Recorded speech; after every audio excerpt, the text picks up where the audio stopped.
Regarde le menu sur l'application. On prend une pizza ou des burgers ce soir? Oh, j'ai plutôt envie de sushi. Ça fait longtemps. On commande chez Sushi Zen?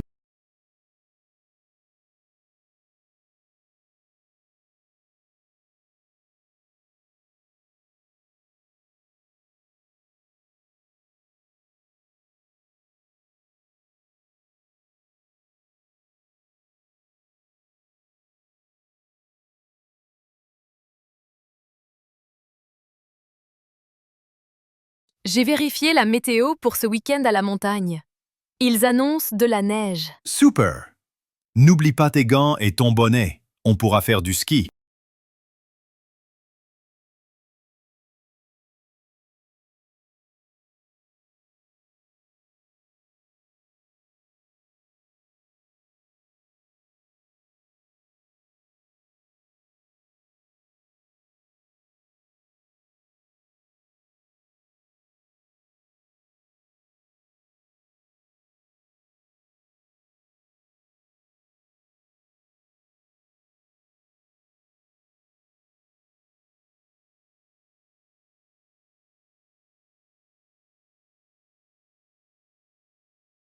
Le concert commence à 20 heures, mais il faut y être avant pour trouver une bonne place sur la pelouse.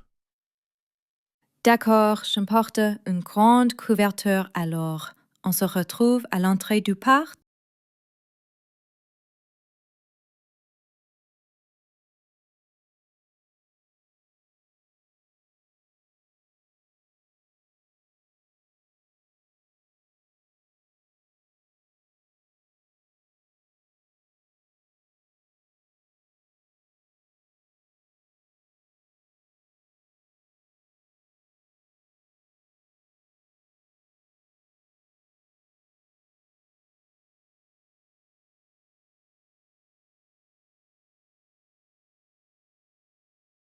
Mon ordinateur ne s'allume plus du tout.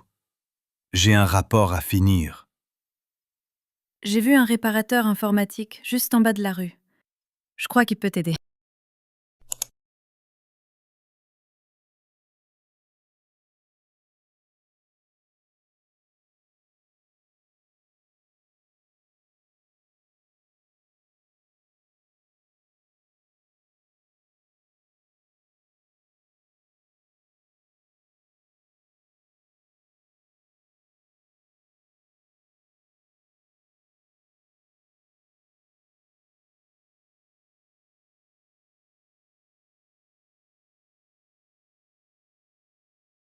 Chers usagers, nous vous rappelons que les boissons et la nourriture sont interdites dans les salles de lecture.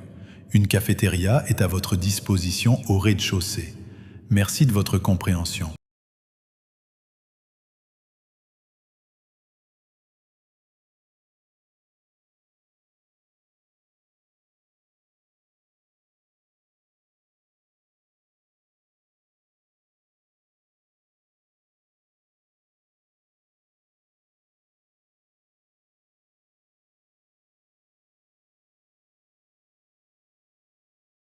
Votre attention, s'il vous plaît.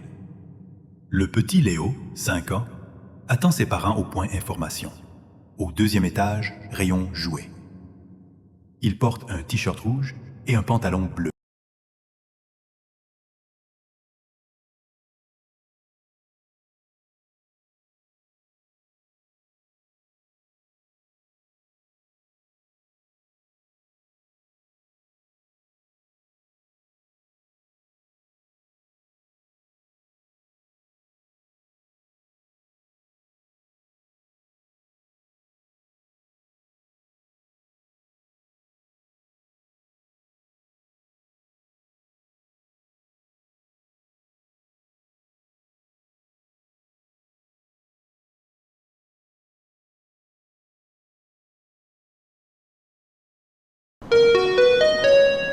Mesdames et messieurs, notre prochain arrêt est Mâcon-Locher.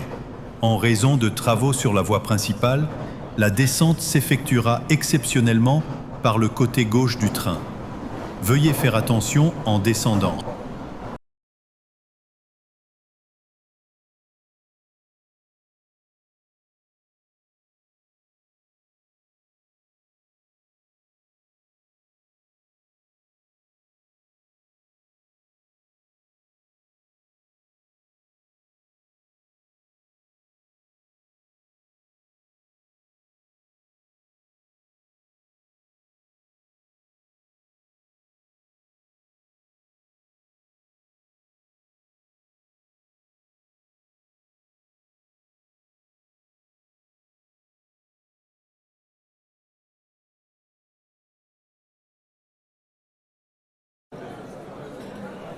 Bonsoir et bienvenue. Nous vous informons qu'à la fin de cette séance, une rencontre avec le réalisateur du film aura lieu dans cette même salle. La discussion durera environ 20 minutes. Merci de rester si vous souhaitez y participer.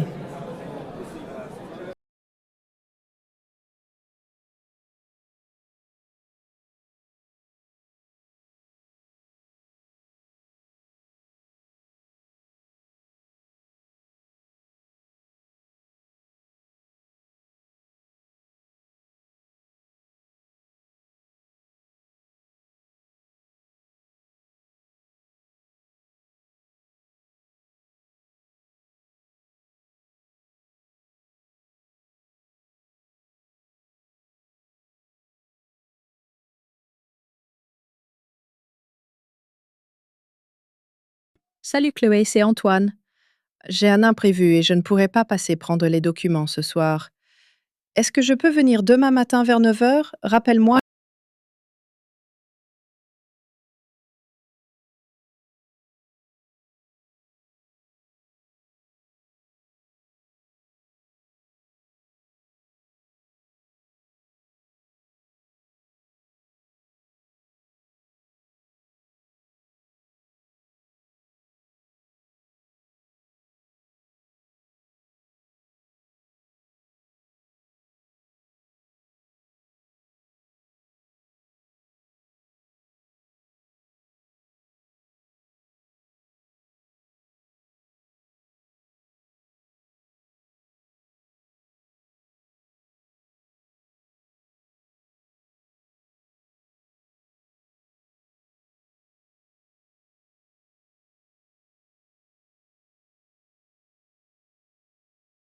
Cabinet dentaire du docteur Martin. Bonjour. Le cabinet est actuellement fermé et rouvrira lundi à 8 heures. En cas d'urgence, veuillez contacter le 15. Pour prendre rendez-vous, vous pouvez utiliser notre site Internet.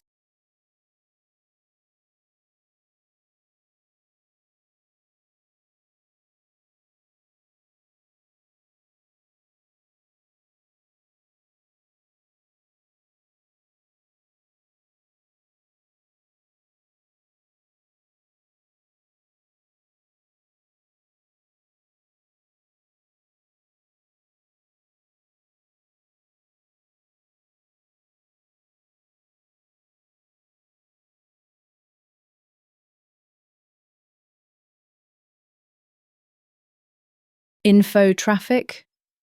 En raison de marché hebdomadaire, la circulation sera interdite rue de la République de 8 heures à 13 heures.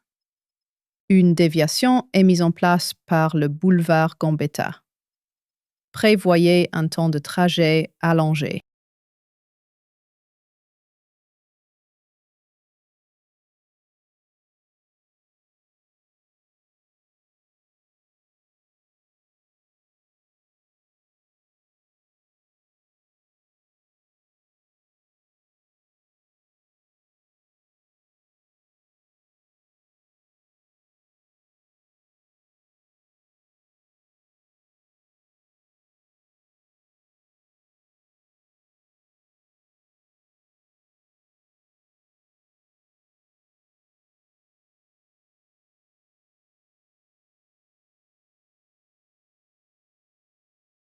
Allô maman, c'est Léo.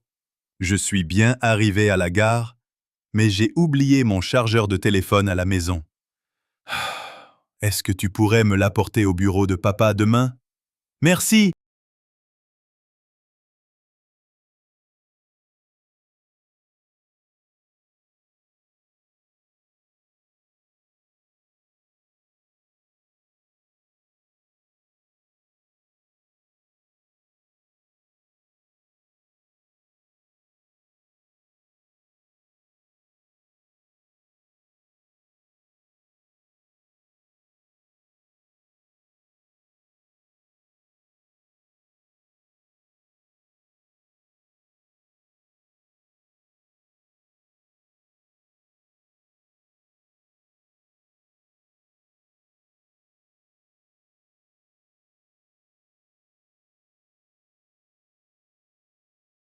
Mairie de Bordeaux.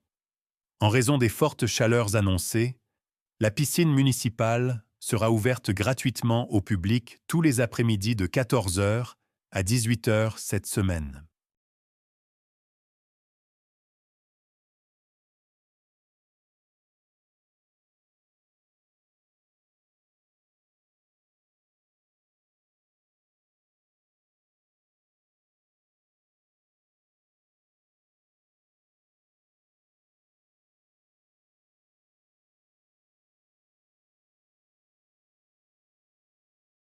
Moi, je prends ma trottinette électrique pour aller au bureau. Je ne suis jamais bloquée dans les embouteillages et je gagne au moins 20 minutes chaque matin. C'est imbattable.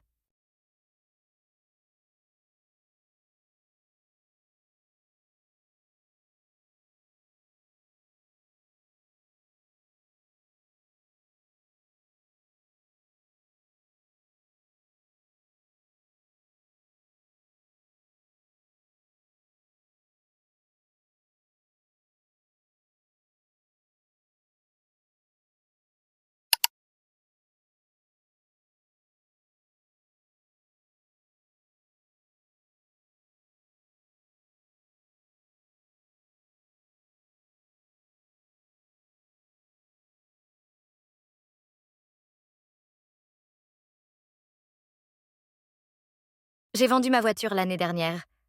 Maintenant, je fais tout à vélo. C'est ma séance de sport quotidienne et ça me permet de garder la forme sans devoir payer un abonnement à la salle.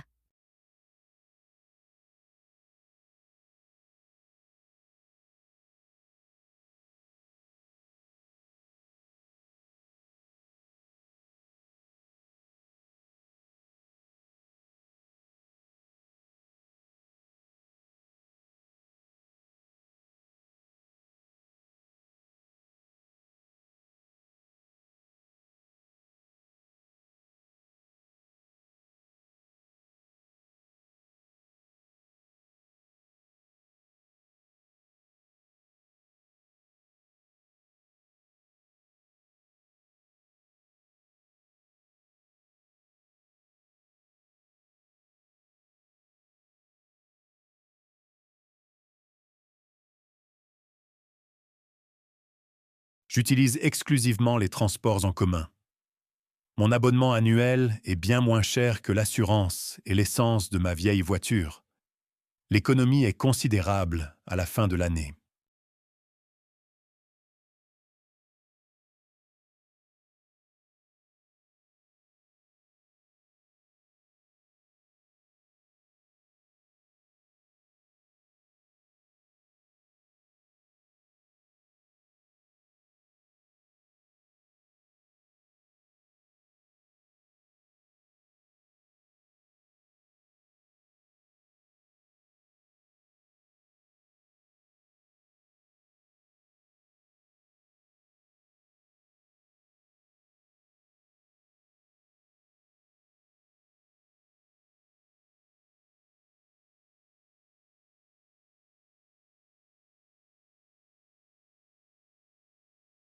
J'apprends l'espagnol car ma copine est de Madrid et je veux pouvoir discuter avec sa famille quand on leur rend visite.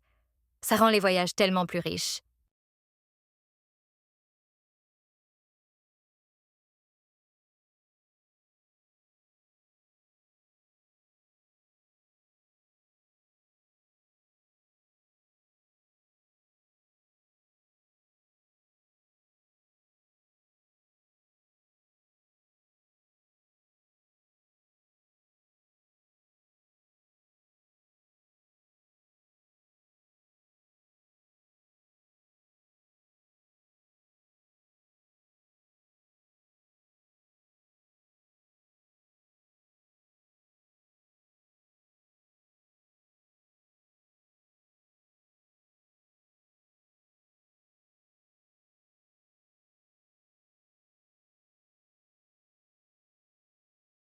Mon médecin m'a conseillé d'avoir une activité intellectuelle régulière. J'ai donc commencé l'italien. Apprendre du vocabulaire et de la grammaire, c'est un excellent exercice cognitif.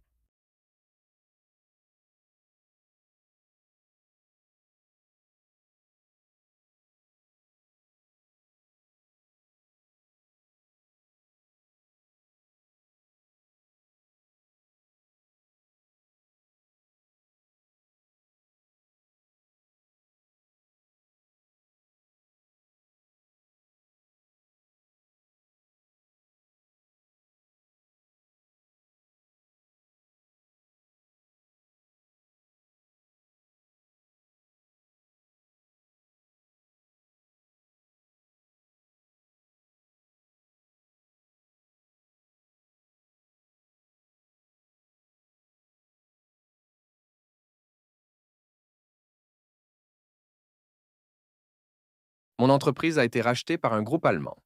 Pour évoluer dans ma carrière et obtenir un meilleur poste, la maîtrise de l'allemand est devenue indispensable.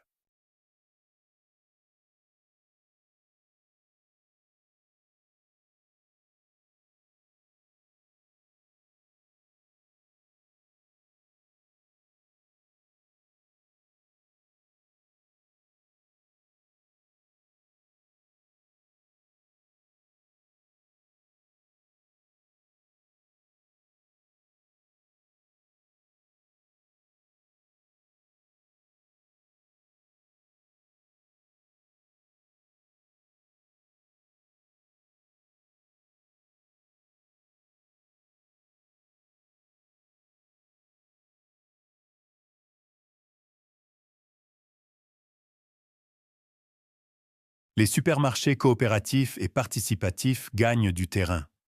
Le principe, les clients sont aussi les propriétaires et doivent donner quelques heures de leur temps chaque mois pour faire fonctionner le magasin. En échange, ils bénéficient de produits, souvent bio et locaux, à des prix inférieurs de 20 à 40% par rapport au commerce traditionnel. Ce modèle favorise le lien social et une consommation plus responsable.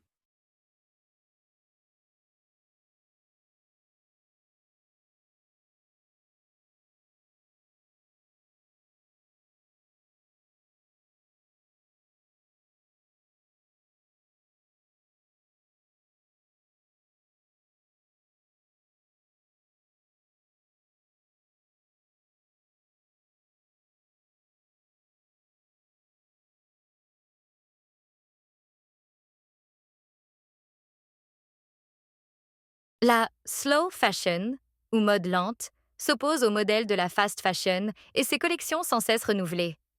Elle promeut l'achat de vêtements de meilleure qualité, fabriqués localement dans des conditions éthiques et conçus pour durer. Le mouvement encourage aussi la réparation, le troc ou l'achat de seconde main. L'enjeu est de réduire l'énorme empreinte écologique de l'industrie textile, l'une des plus polluantes au monde.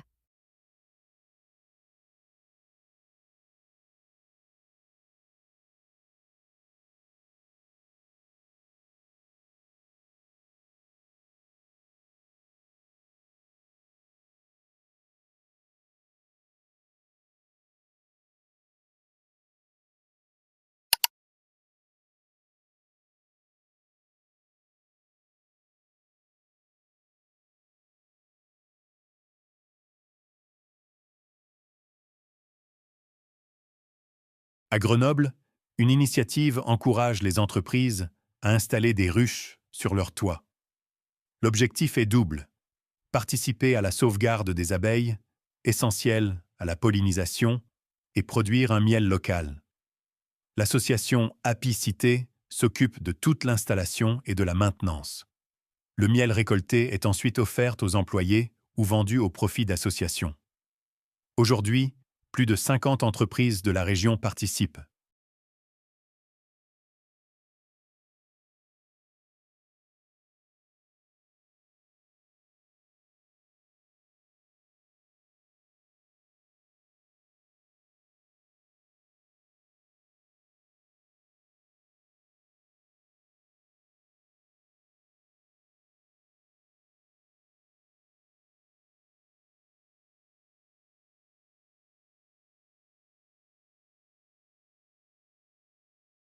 Chaque année, nous dédions 5% du budget d'investissement à des projets proposés et votés par les citoyens. N'importe qui peut soumettre une idée, un parc pour enfants, des pistes cyclables. Les projets qui reçoivent le plus de votes sont ensuite réalisés. C'est une façon de rapprocher les habitants des décisions.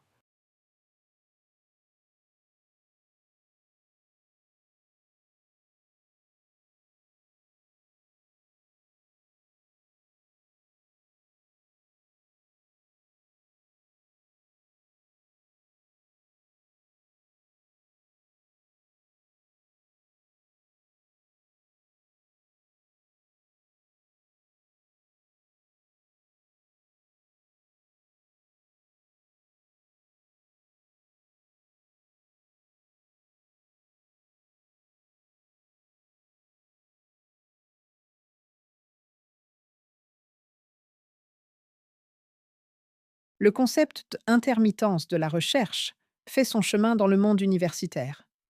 Inspiré du statut des intermittents du spectacle, il viserait à offrir une protection sociale aux jeunes chercheurs en contrat précaire, entre deux projets.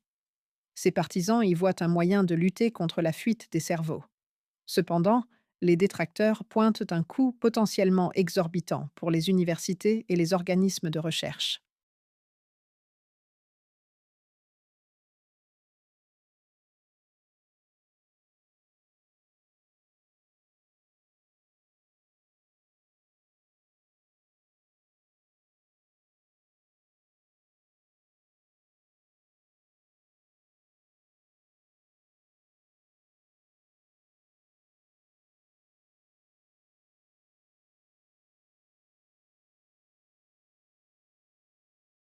L'agroforesterie, qui consiste à associer arbres et cultures sur une même parcelle, est de plus en plus étudiée. En France, des agriculteurs expérimentent la plantation de noyers au milieu de leurs champs de blé. Les bénéfices sont multiples. Les arbres protègent les sols, favorisent la biodiversité et peuvent créer un microclimat protecteur. À long terme, la vente du bois constitue un revenu complémentaire. L'obstacle majeur reste l'investissement initial, lourd, et le temps avant que les arbres ne soient productifs, ce qui peut décourager. L'adaptation de la machinerie agricole est également un frein.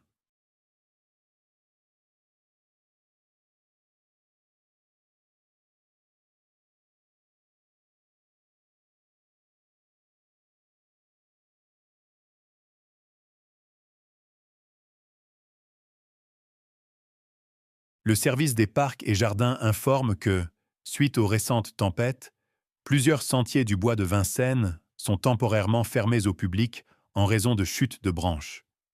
Des équipes sont à l'œuvre pour sécuriser les lieux. La réouverture complète est estimée à ce week-end.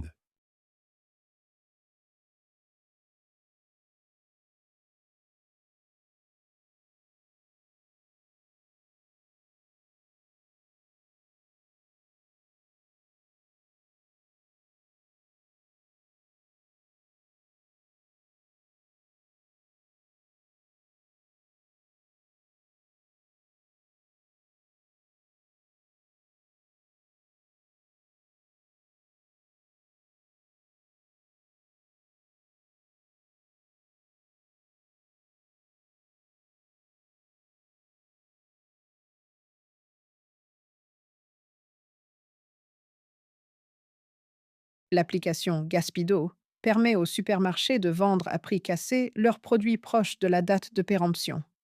Les clients reçoivent des alertes et peuvent réserver des paniers surprises. L'an dernier, l'application a permis de sauver plus de 500 tonnes de nourriture du gaspillage.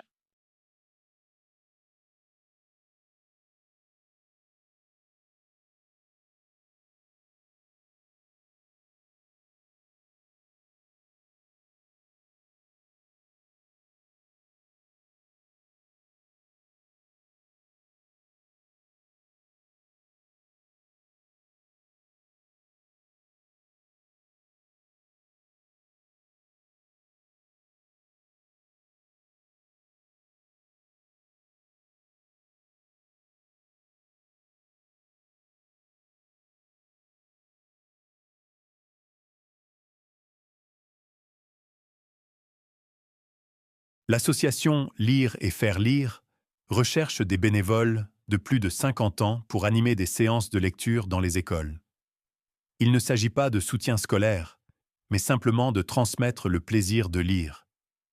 Les séances ont lieu une fois par semaine sur le temps périscolaire.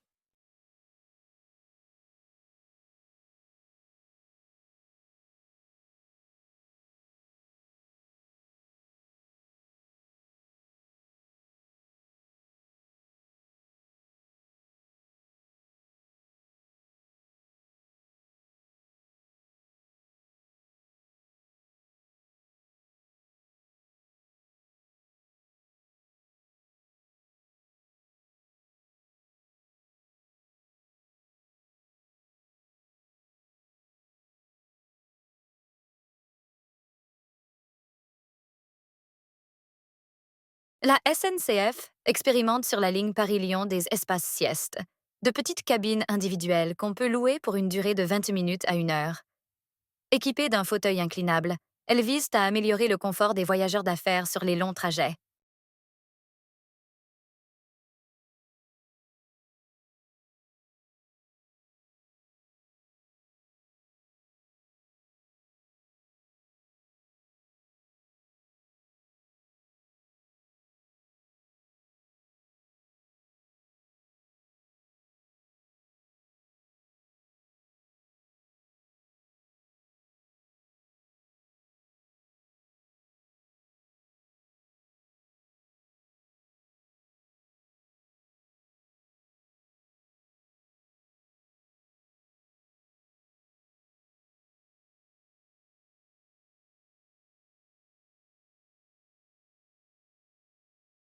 La généralisation du télétravail, largement perçue comme un progrès social et environnemental, révèle aujourd'hui des effets paradoxaux. Un rapport de l'Agence de la transition écologique met en lumière un phénomène de transfert de pollution. Si les entreprises voient bien leur facture énergétique diminuer grâce aux bureaux moins occupés, cette économie est en grande partie annulée par une hausse significative de la consommation au sein des foyers.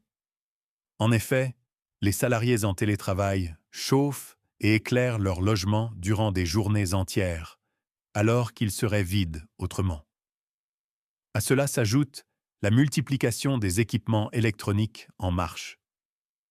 Le rapport souligne donc que le bénéfice carbone global est plus faible qu'anticipé et préconise la mise en place d'une indemnité télétravail qui aiderait les salariés à financer les surcoûts énergétiques ou des travaux d'isolation.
La validation des acquis de l'expérience, ou VAE, est un dispositif permettant à toute personne de faire reconnaître officiellement ses compétences professionnelles pour obtenir un diplôme ou un titre, sans nécessairement retourner sur les bancs de l'école.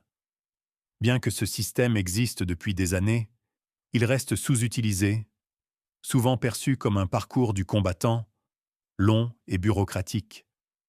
Pour y remédier, le gouvernement lance la nouvelle plateforme France Sain AE.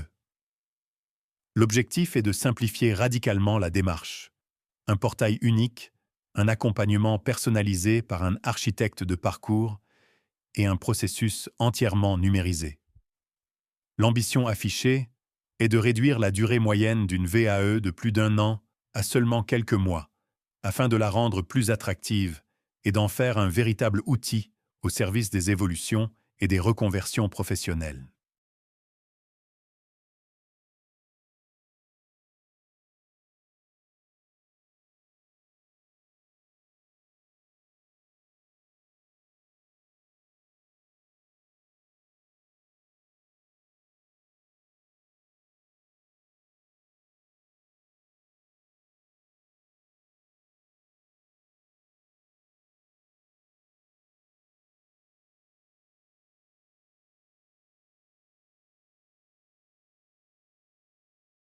Alors que la transition écologique est sur toutes les lèvres, un de ces aspects reste souvent dans l'ombre: l'impact environnemental du numérique.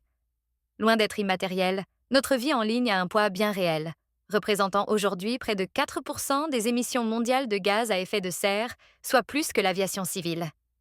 Face à ce constat, le concept de sobriété numérique émerge. Il ne s'agit pas de rejeter la technologie, mais d'adopter des usages plus raisonnés. Cela passe par des gestes individuels, comme prolonger la durée de vie de nos appareils, limiter le streaming vidéo en haute définition ou nettoyer nos données stockées sur le cloud. Mais cela implique aussi une responsabilité des entreprises, qui doivent éco-concevoir leurs services et sites web pour qu'ils soient moins énergivores. La sobriété numérique nous invite donc à une prise de conscience collective pour un monde digital plus durable.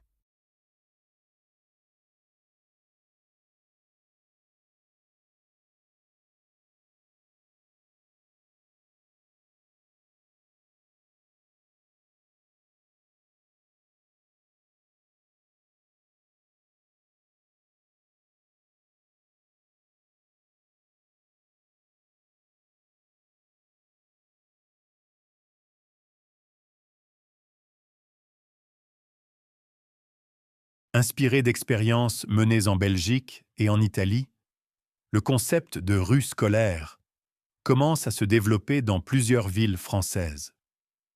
Le principe est simple, mais efficace. La rue où se situe une école est temporairement fermée à la circulation motorisée aux heures d'entrée et de sortie des classes, généralement pendant une trentaine de minutes. L'objectif est triple. D'abord, sécuriser les abords immédiats de l'établissement en éliminant tout risque d'accident avec les plus jeunes.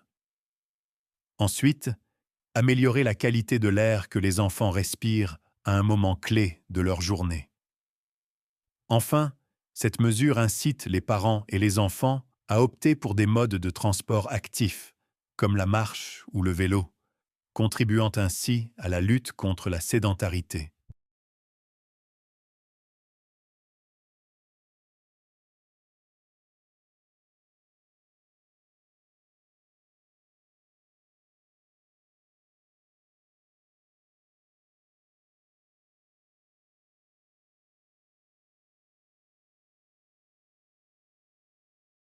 Un débat intense a lieu au sein des institutions européennes autour d'une future directive sur le devoir de vigilance.